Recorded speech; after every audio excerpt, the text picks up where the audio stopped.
Yo, what's good, fam? It's your man Jay. I'm back with another video. This one is actually it's gonna be another video, but it's gonna be the first video. I guess it's like a Ludacris album. It's gonna be like saying I'm back for the first time. Whatever. Anyway, this is gonna be my very first real review video. This is the one that I've actually put a little thought into. I didn't go too in depth because the book just came out yesterday. But I am anxious to, I was anxious to get the book. We waited 3 months since the last guy was writing this book, and he did such an atrocious job that we were anxiously waiting this new writer for this new book. So this is going to be my first video, first review video, and it is going to be reviewing Black Panther #1, written by Dr. Ewing. So hopefully one day I get to speak to her. We get to do an interview like she's done with some of the other channels or whatever. But I got to get my weight up. I got to get my subscribers up. So saying that, y'all hit that like button, share the video, comment, subscribe, everything that typical YouTube people ask you to do. Yeah, hook me up. Do that for me too. Anyway, without further ado, we're about to do this review.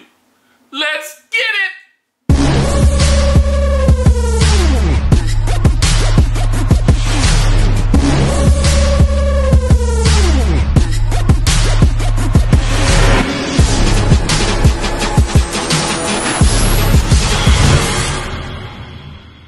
Alright, so let's get into this review. This is Black Panther issue #1, written by Dr. Ewing.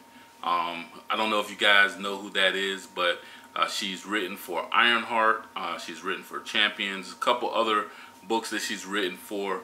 Most recently, she did the Photon series with Monica Rambeau.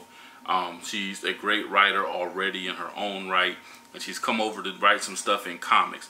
She's taken on this huge challenge of taking on the franchise of the Black Panther series, and we're anxious for it. I believe, I would have to say from already reading the book and being able to give this review, that I think that she has already hit her pivot point. She has elevated her game, and I think this is going to be a book that people are definitely going to enjoy, especially after the debacle with the last one, with the last writer on Black Panther. So the book starts off, first let me say, the artwork is by Chris Allen, the colorist is Jesus Alberto, the inker is Craig Young, letterer is Joseph Bino. So just wanted to give them props as well for their work on this book. The book actually has about 15 different covers. As you see, I have about 5. There's one here and then the 4 behind me. I have a couple more that are in my pull box that I gotta pick up. But my favorite cover is the Sanford Green cover here. I thought I wasn't gonna be able to get it. I thought that was gonna be like some exclusive variant. I was super happy that I got it. I don't know if I got it because I pre-ordered on FOC. But quick tidbit. With a lot of these books, especially in the blurred culture, you guys gotta hit them up on FOC to make it count. Because once the books come to the store and you just pick it up, it doesn't count as much as when you put it on your FOC to order the books. And we already know that a lot of black characters, a lot of black books that are by black creators are way down the list when it comes to sales. And you know, it's a basic economics, is supply and demand. We want to get that demand up higher so we can get more creators, more characters, you know, and really make an impact in the comic community. This book starts off where T'Challa is in Burning T'Chaka, which is his father's namesake city. This city is far from where T'Challa came from at the palace, far from the Golden City. It's actually out in the Jabari land. It's out close to the Jabari lands. And if you know anything about the geography of Wakanda, the Jabari lands is a cold area, and this, being that this Burning T'Chaka is out close to that, it immediately hit me that, oh, this Chicago. You know, this is similar to Chicago. And if you know, Dr. Ewing is from Chicago. So well played there, Doc. I really like that about it. It's a hustle and bustle city. T'Challa is, you know, up on a building. He's looking down on the streets and he's patrolling, watching, make sure that everything's, you know, no crime is going on, and if there's any crime, he's going to be quick to jump on it. He's also looking for somebody. And as he's up there, he's, you know, anytime you're spending a lot of time alone, I guess you start to do some deep introspection, and he's asking himself, you know, how he got there. How did, you know, he become in this position? He's really questioning, does he really know Wakanda like he thought he knew Wakanda? And my answer to that, as a big fan, as a longtime fan, is if you know about T'Challa, he really hasn't spent a lot of time in Wakanda, because he went to school in America. He grew up there, but he went to school in America. He spent a lot of time in America. He's always with the Avengers. He's away from Wakanda a lot. He depends on other people to give him information about what's going on in Wakanda. And as a ruler, it kind of displaces him from the people. And, you know, he's there when crazy things happen, when they're trying to overthrow him and things like that. And I can understand them trying to overthrow him a little bit, because, number one, they want power. But two, they're like, you know, this person's never here. So, you know, there's no excuse for judging him the way they did and trying to ostracize him. But you see how the story kind of went in that direction, not giving any props to the previous writer. No props goes to him at all. So just want to make that clear. Anyway, I think that the way Dr. Ewing is writing this, how T'Challa is already questioning himself and doing his introspection, I think he's at a pivotal point. In no way do I think he's doing the self-pity thing or anything like that. But it is a little self-doubt. It is a little bit of, you know, dang, you know, how did I get myself in this situation? But I do see where he's trying. All right, so basically T'Challa is looking for somebody, and he's looking for somebody that he had some kind of ties to earlier in life. And the person he's looking for is a guy named Nyobe, who is an attorney in the city, and he's a struggling attorney, but he has some kind of relationship with T'Challa, and from the past, I guess. So he's also the son of an established character, which I think gives him a lot of grounding. I think Dr. Ewing did a great job with that as well, with making it where this person, even though he's a new character, he already has history in Wakanda. So I think that's a great plot point that that she added in there.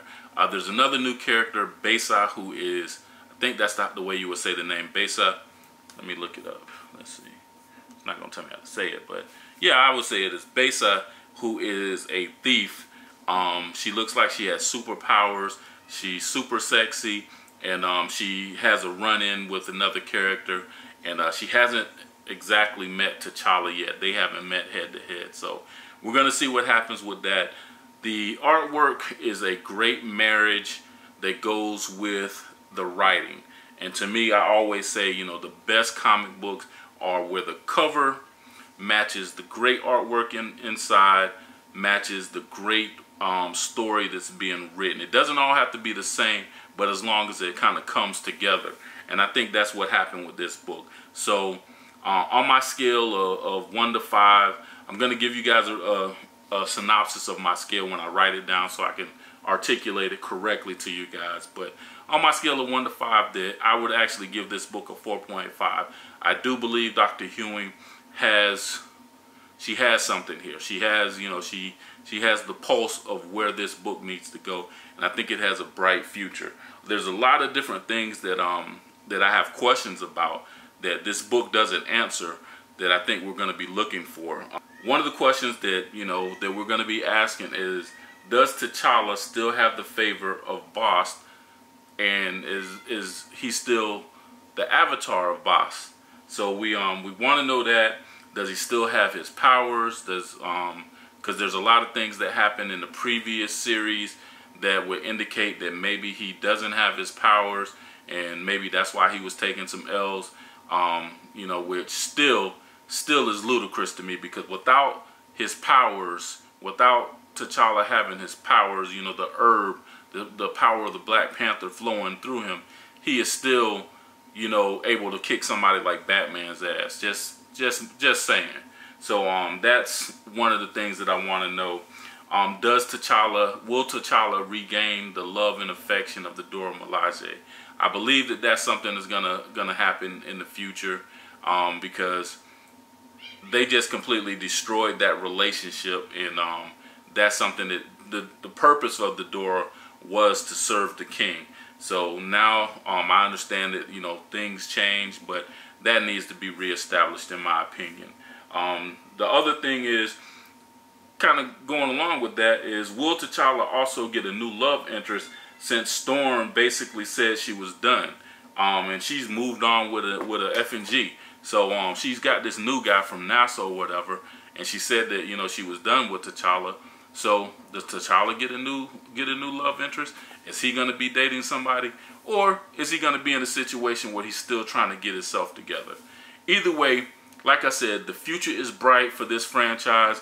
I am happy with issue number 1. I am glad Dr. Ewing has stepped in, and I can see where she's going with this Wakandan Chicago style city. So Dr. Ewing, if you ever watch this video, or if we ever get in conversation at a future date, I'm gonna bring it up because I love the fact that you did that. So overall, I would give this book 4.5. Reason why it's not a 5 is because the future's still yet to come. So we'll see what happens. Everything is an evolution, so we'll see. Continue to evolve. This is your man Jay, Evolutionary Comics. This is my first review. Tell me how I did. Tell me, you know, things that I could do to make it better. As always, I'm trying to better myself at doing this YouTube thing and talking to a camera and reaching out to all 188 of my subscribers, hopefully more. Like, comment, and subscribe. As again, continue to evolve. It's your man Jay, and I'm out. Peace.